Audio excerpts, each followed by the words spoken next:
Mr. Cooksey, Mr. Petway and Mr. Tebows did not respond to voicemail messages seeking comment on Tuesday. Phone calls to Mr.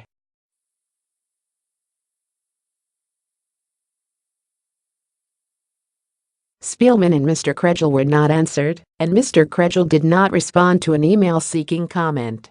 Mike Swider, who is the head coach and has worked on the Wheaton coaching staff for 33 years, also did not respond to an email seeking comment.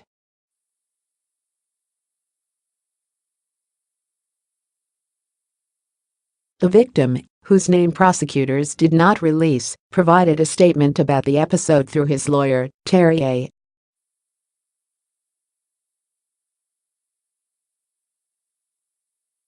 Eckel.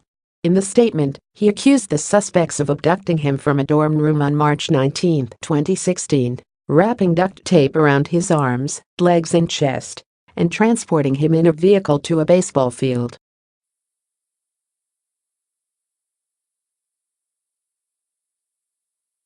On the way there, he said, they beat him, partly stripped him, threatened to rape him, tried to sodomize him with an unidentified object, and took his phone, wallet, and one shoe.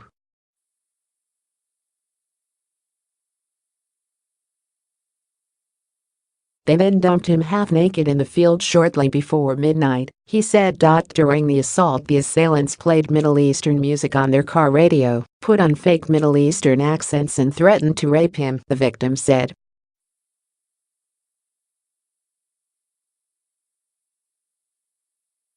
His lawyer said the victim was not Muslim or of Middle Eastern descent, and he believed that the assailants pretended to be Middle Eastern to scare the victim.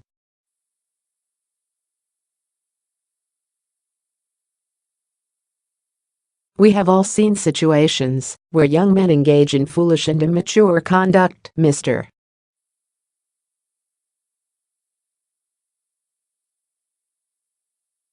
Eckel said. What was done to our client in this case is far beyond what is acceptable behavior, or which can be dismissed as merely harmless hazing.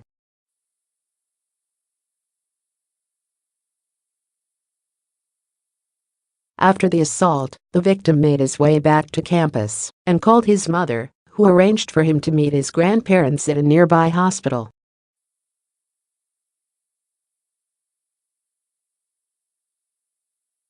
Emergency room staff members there called the police and conducted a rape test, which concluded that he had not been penetrated, his statement said.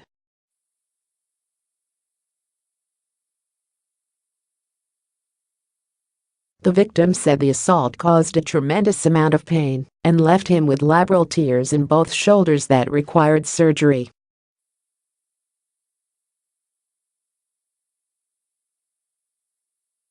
The day after the attack, his father moved his belongings out of his dorm, and he now attends a college in Indiana, Mr.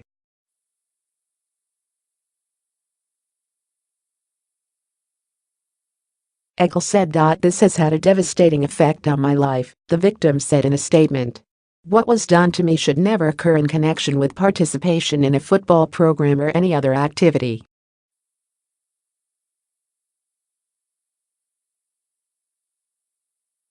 I am confident that the criminal prosecution will provide a fair and just punishment to the men who attacked me, the victim added.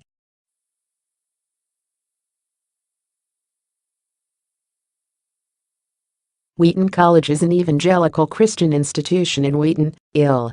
About 25 miles west of Chicago. The liberal arts college, which has about 2,850 students, describes its mission as providing excellence in Christian education.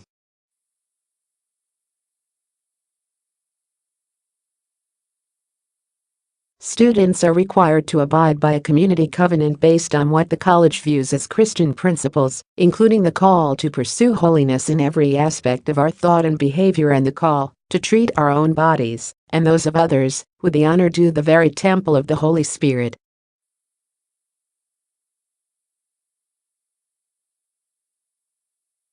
College administrators were told about the hazing allegations by the coaching staff and members of the football team in March 2016, Ms.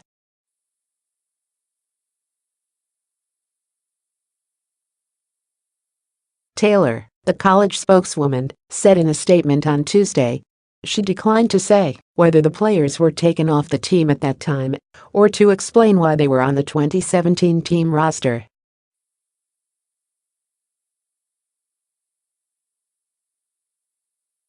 Wheaton College aspires to provide an educational environment that is not only free of hazing, but practices our values as a Christian community, the statement from the college said.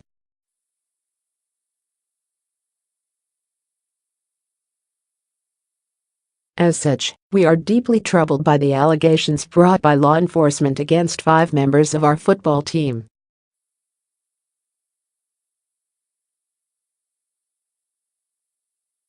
After an internal investigation, the players were given a range of corrective actions, the college said.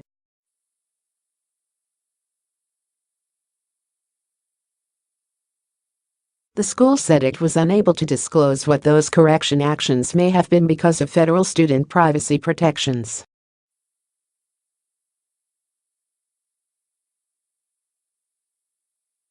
Wheaton College faced controversy last year after it put Larisha Hawkins, a tenured associate professor of political science, on administrative leave after she wrote on Facebook that Christians and Muslims are people of the book who worship the same God.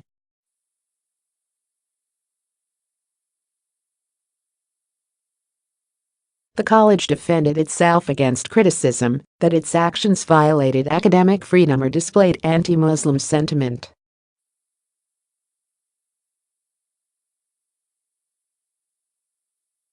Ms. Hawkins agreed to part ways with Wheaton after the controversy. The football team was also criticized in 2015 after its members wore Ku Klux Klan robes and carried Confederate flags as part of a team-building activity in a campus gym, according to the Chicago Tribune.